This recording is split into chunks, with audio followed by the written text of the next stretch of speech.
Damian Lillard and the Milwaukee Bucks got an unexpected dogfight late by the Detroit Pistons. You'll see why in a second. Just for now, enjoy the greatness that is Giannis Antetokounmpo blocking Cade Cunningham. And I don't know why, if Cade got blocked, I don't know why Killian Haynes thought anything would be different when he tried to go at the Greek Freak. Giannis, another block. And then Bobby Portis is like, with my man's rocking out on defense, I'll just take over on offense. Portis, nice jump shot. Milwaukee goes up by 13. We're midway through the second. Cunningham, he had a heck of a game. Cade is back, ladies and gentlemen. Let's not forget this is a former #1 overall pick. Giannis, he won a #1 overall pick, but it ain't about him. A lot of teams just didn't see the potential. The Bucks did, though. And then they saw the potential in Dame. Went and traded for him this offseason, and thus far, Lillard looks like Dame. He nails the and one. Third quarter, Giannis is going to be ejected from this basketball game, getting his second technical foul. I didn't think this was anything. He stayed in Isaiah Stewart's face for a second or two later, but it was a big dunk. I do understand Isaiah does have a history in this league, and nobody wants Stewart to chase Giannis down like he chased LeBron. Now, some tells me Stewart wasn't going to do that to Giannis, though. That's just my opinion, but hey, you never know. Giannis sarcastically sat down with the fans before leaving the contest. He had 15 points, 9 rebounds, 5 assists. But with Giannis gone, this would spark a comeback from Detroit. It was a guard thing. First Cunningham, and then rookie Marcus Sasser, who appears to be a special one. Just like that, Detroit takes a double-digit lead on the road. But then, this game time becomes Dame time. Lillard bringing the Bucks back. This juice puts Milwaukee up a point with 70 seconds to go. It's still that 1-point game. 44 seconds to go. Brook Lopez nails the three. Milwaukee now in the driver's seat, up by 4. In the closing seconds, the Pistons will get a chance to tie or take the lead. Some good defense from Jay Crowder forces up a big-time heat from Cunningham. Cade had 33 points. He needed at least 36. Behind Damian Lillard, who had 34, the Bucks hold on to win by 2 without Giannis. James Harden looking for his first win as a Los Angeles Clipper. He tried to do so against his former team, the Brooklyn Nets. Live from the Barclays Center. In the first, it's Harden going to Paul George, who gathers it mid-air and one. And then Norman Powell's like, if some is good, more is better. Finds PG-13 in the corner for 3 Clippers, up by a couple possessions. Second quarter, Harden working, making his move, stepping back. We've seen him do that a time or two, just in a few jerseys. James Harden now in his 4th team in 22 months. Cam Thomas enjoying his time in Brooklyn. Continues to be one of the best scorers in the league thus far this season, averaging 26 a game. He nails the lone jumper. On the other end, a lot of question marks about how will Westbrook fit in with Harden. Look good right there. And then on the other end, it's Thomas nailing the tough juice over Ivica Zubac, who's pretty much 7 feet. Third quarter, we got a tight one. Thomas, though, is going to no longer be a part of it. Thomas heading to the rim is going to actually step on PJ Tucker's foot. That is an ankle sprain that will keep Thomas out for an extended period of time. Best of luck to him. We still got a basketball game going here. It's Spencer Dinwiddie untying it as he nails the 3. Nets up by 3.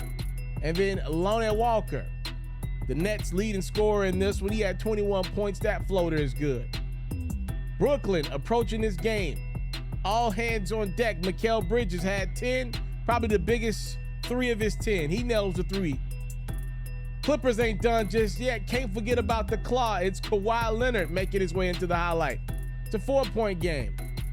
When it's winning time, though, the Nets call on Dinwiddie, and he delivers. Spencer steps back.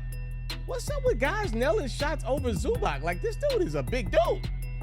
Spencer nails the 3. The Nets fold up the Clippers with a 7-point win.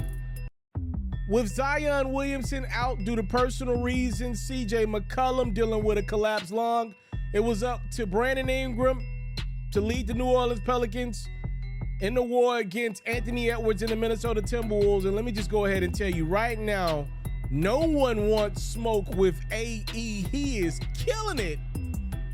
T-Wolves take the early 17-6 lead after the Edwards three. Other end, B.I., a smooth operator. Ingram, he can cock that thing too now. Edwards fading away.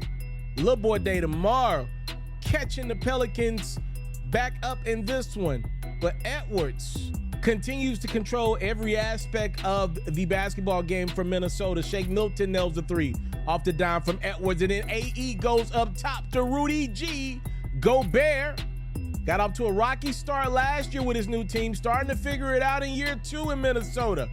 And then Karl-Anthony Towns, we in Minnesota now, nails the three. Minnesota up a bunch. We're still in the first half. Edwards with the clean rip on Dyson Daniels. Easy deuce. And his game was just beginning. I know that's hard to believe, but it is the truth. Don't believe me? Just watch. Edwards ripping B.I. T-Wolves up by 31. And here's a highlight play for you. Naz Reid, the takeaway. Nickeil Alexander walk-off glass to Edwards. Oh, no, you did. Remember when Edwards used to not like dunking in-game? It appears as he's back on his bully. Edwards just treating Dyson Daniels any type of way. The block off the glass. And then on the other end, Nickeil once again finding Edwards, this time for three. Anthony Edwards, ladies and gentlemen, capping his highlight off with an incredible windmill jam. Rudy Gobert had 17 points and 21 rebounds. It's worth noting. But as you saw from this highlight, this game was controlled by a Georgia native. He had 26 points, 8 assists. T-Wolves win by 21. Joel Embiid and the Philadelphia 76ers continue to just play ball. They're at home hosting the Boston Celtics. Remember, Boston put Philly out of the postseason just a few months ago in a grueling 7-game series. Philly looking for a little bit of get back. How about Embiid spinning with Drew Holiday trying his best? Best wasn't good enough right then and there. But speaking of big men, Kristaps Porzingis has quietly just fell right into place in Boston.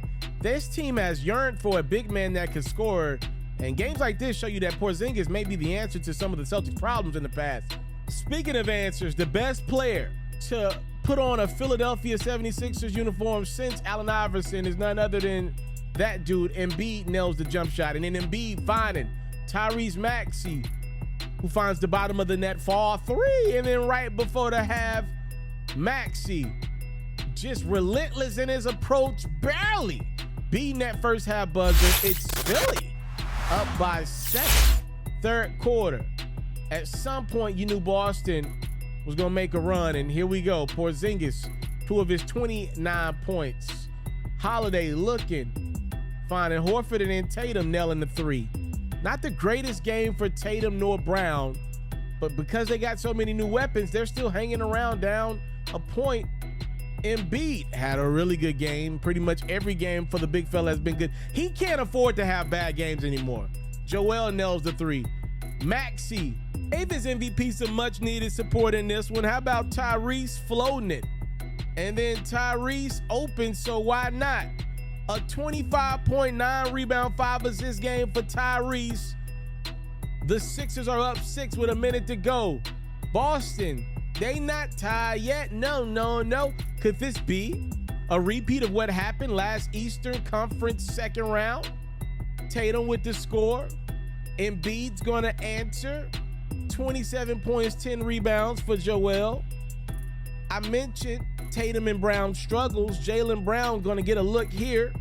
Cuts the Celtics deficit in half to 3. In the closing seconds, Boston does get a chance to tie. I mean, you got a lot of options. You could have went with anybody. Porzingis did have the game with 29 points. He needed 32, though, to send this one to overtime. His 3 was short. Celtics lose a tight one against the Eastern Conference best right now. It's Philly winning 106-103. Somehow, some way, LeBron James versus Dillon Brooks has become a real thing. LeBron taking on Brooks and his new team, the Houston Rockets. No Anthony Davis in this one, dealing with an injury. Brooks been balling out. Give him credit. Scoring the ball well, playing some defense on LeBron, all fired up following last year's postseason debacle in which Brooks woke up the bear. Maybe the Rockets thought the bear was about to shine again. LeBron with a beautiful spin move on Alperen Sengun and scores. But trust and believe, this game was a blowout pretty much for most of it. The Lakers did not come to play. Jalen Green and the Rockets did. So I heard that one of the ways first-year head coach in Houston, Ime Udoka, fired up Jalen Green was by telling him Austin Reeves made the 2023 FIBA World Cup team and you didn't. Green and Houston used that as motivation, apparently. They're up 24 points as Fred VanVleet nails the three. Alperen Sengun is one of my favorite players in the league. I think he's got a chance to be the best player in the world one day. But for now, Green and the Rockets take care of business with acrobatic finishes. It's one of LeBron's worst loss as a Laker. The Rockets put it on LA behind 28 points from Green, 128-94, a 34-point grubbing of the Lakers. Battle of the big men, Jaren Jackson and the Memphis Grizzlies hosting Bam Adebayo and the Miami Heat. This game took place in Memphis, my hometown. By the way, I heard tickets were as low as $4 for this game. Do y'all hear what I'm saying? $4 could have got you into this game. And by the way, it was a good game. Bam Adebayo giving you all $4 of your money's worth, nailing shots like that. And then Tyler Hero, nice steal and score, but Tyler's night will get cut short.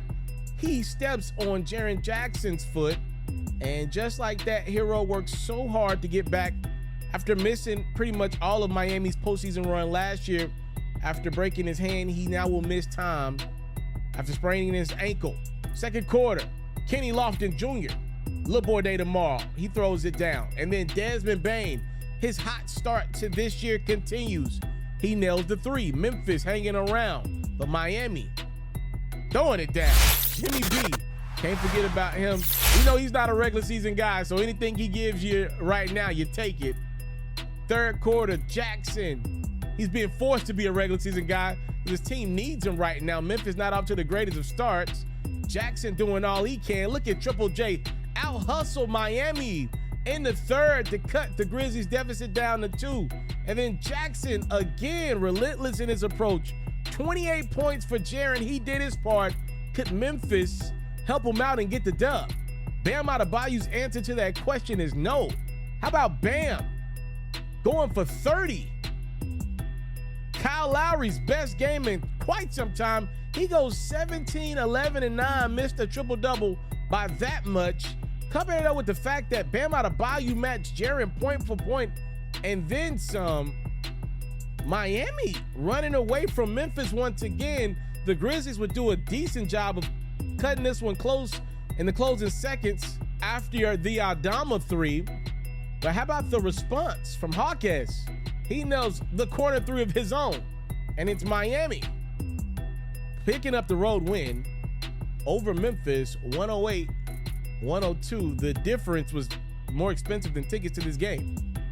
Yeah, welcome to another episode of the Who's Ferro podcast. I am yours truly, the one and only Ferro. If you have not done so, please make sure you tap in, subscribe, like the video, show love, man. Thank y'all so much for the love for those doing it. It is my pleasure to be able to deliver the game of basketball to you as often as we do this, all right?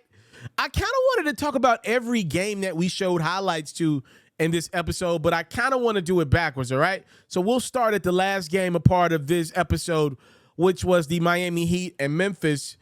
We'll talk about this one briefly and then make our way back on up to the last game on our slate. So, as I mentioned to you guys in the game highlight, apparently the lowest ticket in this Heat Grizzlies game was $4. And if I'm not mistaken, that is the lowest that a team has had in quite some time. $4 could get you at the top of this Grizzlies Heat game. And man, that's pretty alarming for anybody out there that knows. Y'all know I'm from Memphis.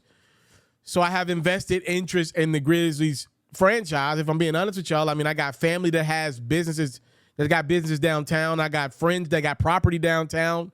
obviously nobody wins when the Grizzlies are not good. You want Memphis to be a viable franchise because you want to see them keep the franchise.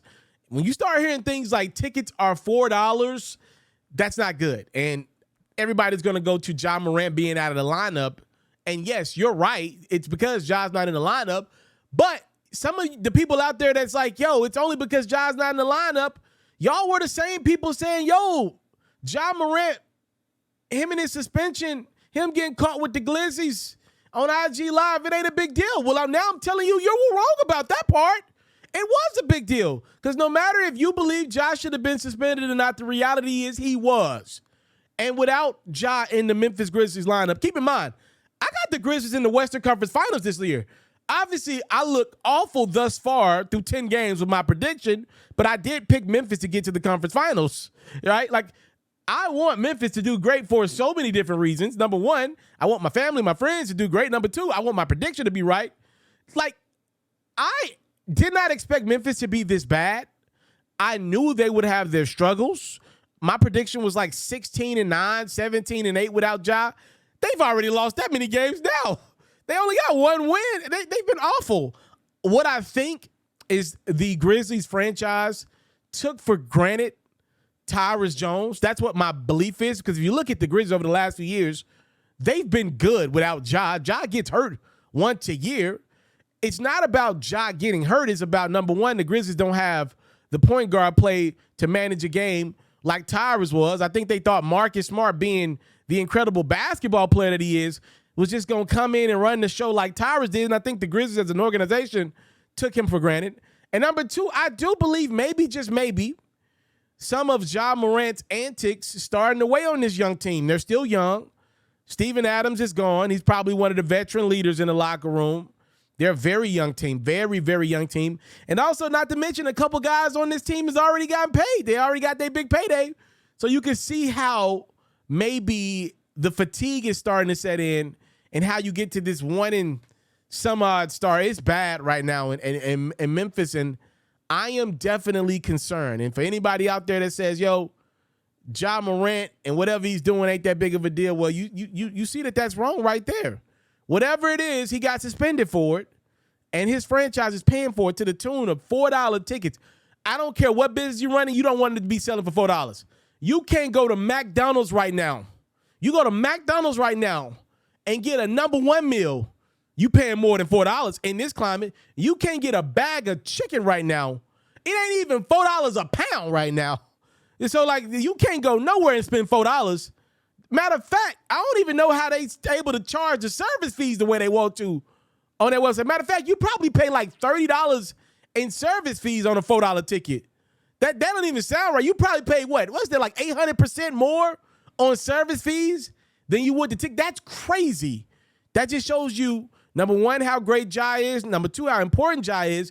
And number three, people will not invest in a product if they start to see people, a part of the product, not as invested. And that's what's part of this. The Grizzlies have been without Ja before, and the fan base is still bought in because they believed in what Tyrus Jones could do while other guys were down and while Ja was down. But without Ja, without Tyrus, you're starting to get that lack of investment from the fan base, and that's not good. Memphis needs the Grizzlies. Man, look, I went to a playoff game last year, Grizzlies-Lakers, and obviously that's LeBron, that's the Lakers. I get it. I went and looked up the tickets when I heard about this $4 thing with Miami. I went and looked up the tickets, and you could get on the court for $176. You can get on the court for $176. That's alarming to me. Matter of fact, I saw a TikTok of a guy that was on the court for this Grizzlies Heat game. He's literally talking to Jimmy Butler, asking him to make a three for his parlay. Well, let's just start right there, right? The guy that desperately needs Jimmy Butler to make a three for his parlay probably shouldn't be on the court of a basketball game. Like that's kind of like a oxymoron, right? Like that shouldn't happen. That's wild to me, by the way. I do not want guys being able to get close to Jimmy Butler, that close, and desperately need him to win a parlay. Like, I don't like that. I don't like that. I went and looked up the ticket that I bought my ticket for, and again, I'm comparing a regular season game to a playoff game. I looked up the exact seat I sat in. I bought me and my dad tickets. I think I spent maybe $500 a ticket. Yeah, about $480, $500 a ticket. So about $1,000. That ticket, you can get that same ticket for about $50 for this game against the Heat. So not good for the Memphis Grizzlies. And, man, they are desperately holding on to Ja Morant's return, which will pretty much be in 2024. You like it, I love it, man. This is old school basketball at its finest. And then he turns it over. Next game up, I wanted to definitely discuss the Los Angeles Lakers defeat against the Houston Rockets. Look, y'all know I'm a diehard Lakers fan, even though I'm from Memphis. Man, I do not like what I see from the Lakers thus far this year, but I will give them a little bit of a bone because they have been injured. LeBron wants that bone. After this loss to the Rockets, LeBron said, we can't build cohesion if we don't have our unit. It's that simple. We are very depleted on that side of the ball, on the injury side of the ball. And Rui Hachimura added, every day we have a different lineup. We play with different guys. New guys come in. It's almost like we have a trade every day, you know. By the way, Hachimura did play good against the Rockets despite the 34-point grubbing Houston gave to my Los Angeles Lakers. But Rui's been out of the lineup to kick off the season. Y'all know my thing with LeBron, right? Like, every time LeBron has one successful year with a team, it's followed by two unsuccessful years with a team. I do believe in that, by the way, especially with the Lakers. And, you know, one of the things that has plagued LeBron's career is when LeBron is on your squad, everybody else takes him for granted. Whether it be the first time in Cleveland, when we heard reports out there of guys having anything, and y'all, I don't even like bringing this up, but reports of stuff going on with LeBron's mother and players, like, I don't even like bringing it up. That's taking one of the best talents ever for granted. Like, what the hell are you doing? Right? Like, what? Anywho, when we start talking about the LeBron Miami Heat run, where I just thought Dwayne Wade took LeBron for granted. Like, there were reports out there that Dwayne Wade didn't let LeBron and Chris Bosh know that he wasn't playing in games, and LeBron was pulling up to the arena finding out, wait, D-Wade ain't playing? They was in warm-up, and LeBron would realize Dwayne Wade ain't playing. He's like, wait, Wade ain't playing? There is no world where LeBron should find out that a guy's not playing. He should know before he puts them dang B headphones on and fake reads a book who's playing and who's not playing. That's wild to me. Pat Riley not giving LeBron the tickets that he wanted. Like, everybody just seems to take this dude for granted. Goes back to Cleveland after Dan Gilbert, the Cavs owner, writes a disrespectful letter about him. The owner taking him for granted. The VP taking him for granted. Hell, his best friend, the star athlete of a team, taking him for granted. Kyrie demanding trades out. Barely done won a game since he left LeBron.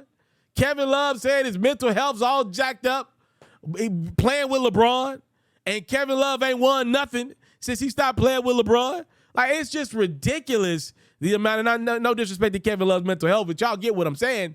Everybody takes LeBron for granted. When Kevin Love got around LeBron, some of the worst basketball we ever seen him play. Like, come on, bro. J.R. Smith, Shumpert, get to L.A. What the hell did happen to freaking Brandon Ingram? Like, the list goes on of guys from Anthony Davis on down.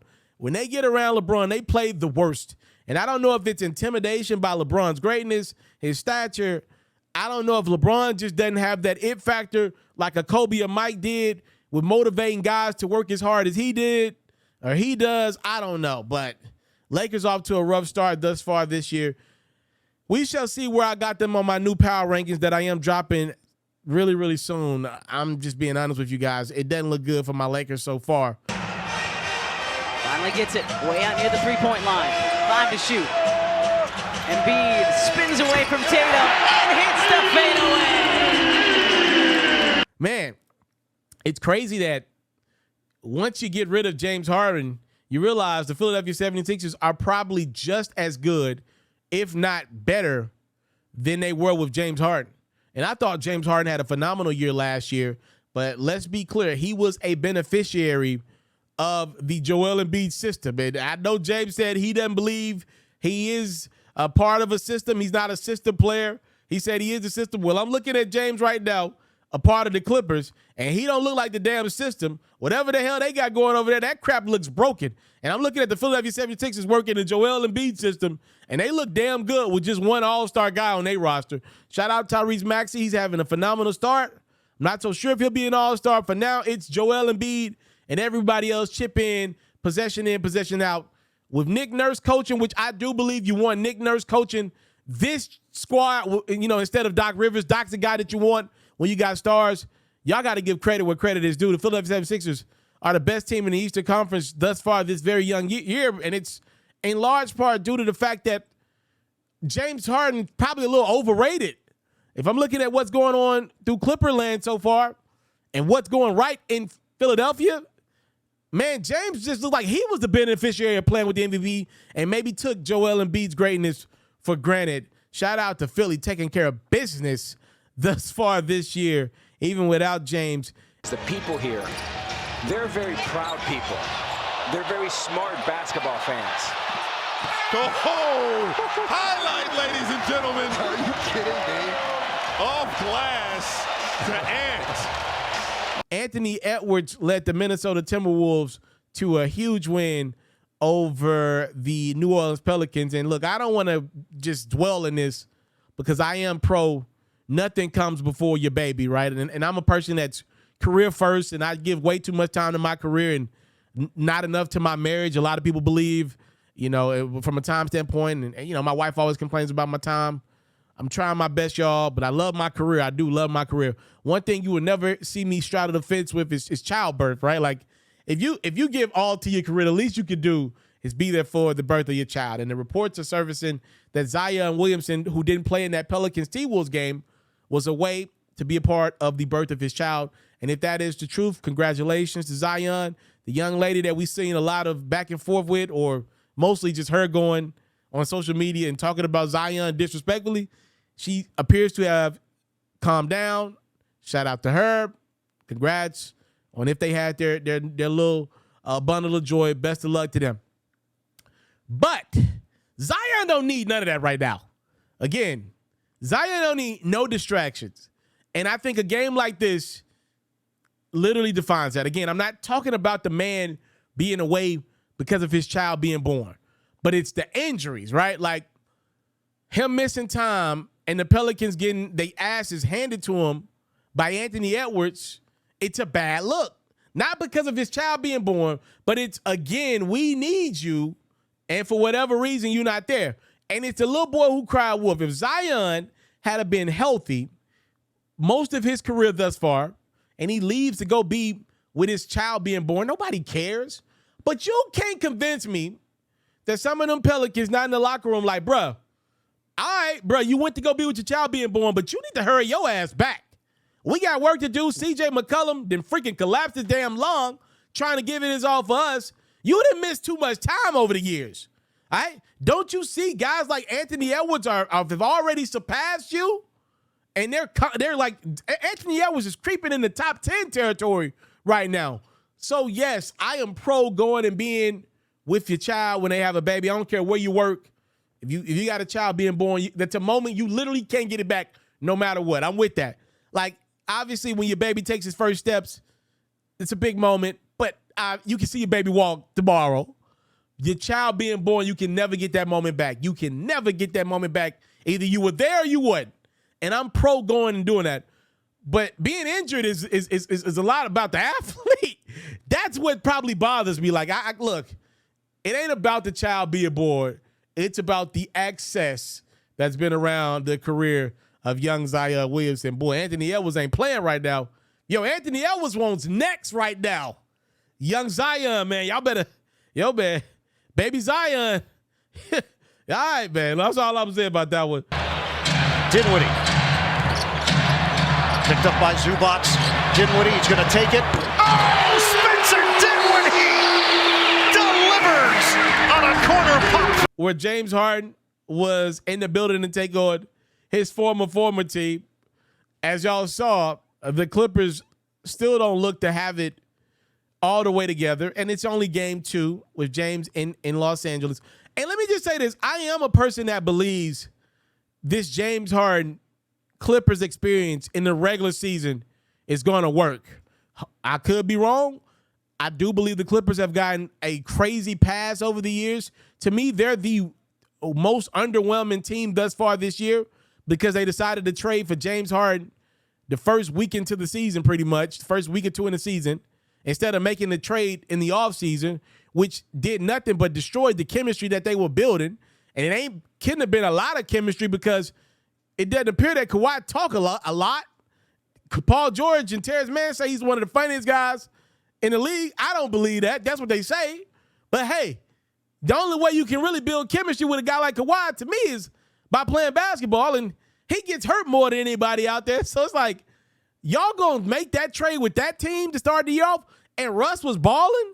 I'm a person that believes the way that this Clippers situation is gonna work in the regular season, knock on wood, I hope that I'm wrong about this, is due to injury. Let's be real about it. The best thing that could happen to Russell Westbrook or James Harden right now, definitely those two, is for an injury. And most likely like Paul George and not Kawhi, because you need his defensive presence. You probably, if you're James Harden or Russ, to get more shots, to get your rhythm, you probably need an injury to Paul George. And I can argue that if you're Kawhi, who Kawhi likes playing on the ball, he's not a guy that just wants to spot up and shoot. That's never been his game. None of these guys, if we're being honest. Like, Kawhi is probably a guy that, when he's out there balling, does better with less stars around him. The more we've seen him win with less versus more. And the irony in all this is Paul George may be the best basketball player of the four, all going into the Hall of Fame in the future guys. But again, he's the guy that probably can play off the ball the best. But now he's sharing the rock with a guy in Harden who was an all-star level point guard last year, so he's going to get the ball. Kawhi is the guy that's won before. And then Russell Westbrook has a more dominant personality than PG-13. And last time they was together, man, that's a mess. That is a mess. I do believe they're going to win a lot of regular season games because I do believe one or two of these guys are going to get hurt at some point in the season. So I do believe once guys go in and out of the lineup, I think Tyronn Lue's going to have more success. But what does that get you come playoff time? That's my only thing. Giannis' third block, he's going to take it off. Hooray! A hammer like nobody has. And if they called a technical foul on Giannis, that's his second, and he would be gone for the game. And he seems unapologetic about it. We go to Milwaukee, where Giannis gets ejected, which I thought this was dead wrong, to eject this man from a basketball game for getting in Isaiah Stewart's face. And be clear, man, like Isaiah Stewart, he has a short temper. And we seen it against LeBron. And everybody remembers that moment. I don't think guys could tell you where Isaiah Stewart went to college at. I don't think most people can tell you anything about Isaiah Stewart's best game in the NBA. But what they remember is him chasing LeBron with a bloody face. Like, that is wild to me. And the fact that Giannis probably got ejected because of Isaiah's pass is egregious to me. That was a disrespectful play to the game of basketball. And I do want the refs, who I definitely feel like they've been really like on edge thus far this season, to pull the whistle back. Again, I know you don't want no more brawls at the Palace of Auburn Hills like you did with Detroit. Number one, that game was in Milwaukee, but I'm just saying, I know you don't want no more of those. I get it. But I don't think ejecting one of the more marketable players in the league when guys are already not watching the NBA product in November, as is, like people in the football right now, people in the college football, the NFL obviously is supreme in this country. I don't think you need to be turning off people that could potentially be buying League Pass by the month by ejecting Giannis. Like, if I'm watching this on League Pass, which I want everybody to go out there and get a League Pass subscription, I got mine.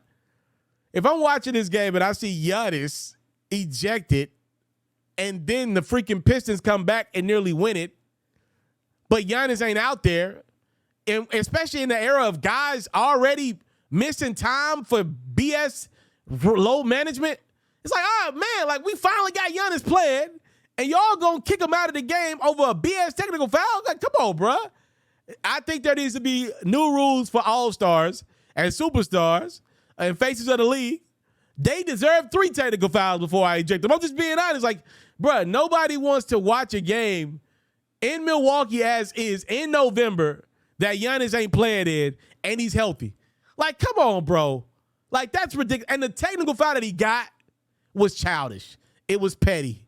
Giannis knew it, the NBA knew it, and I believe that ref knew it once he thought about it immediately after whistling for that technical foul. Y'all let me know what y'all think. Time, love, and support is what your boy will never take for granted. This is another episode of the Who's Ferro podcast. I am talking incredibly fast.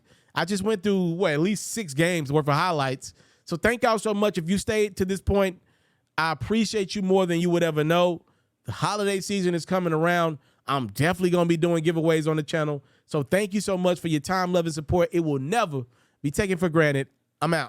I want to salute you, homie, for building your own thing and doing your own thing. Why build theirs when I believe I can build my own? You've already done it, or I wouldn't be here. I'm already the only elite sports and music journalist in the game today. My goal is simple, to be the best there's ever been.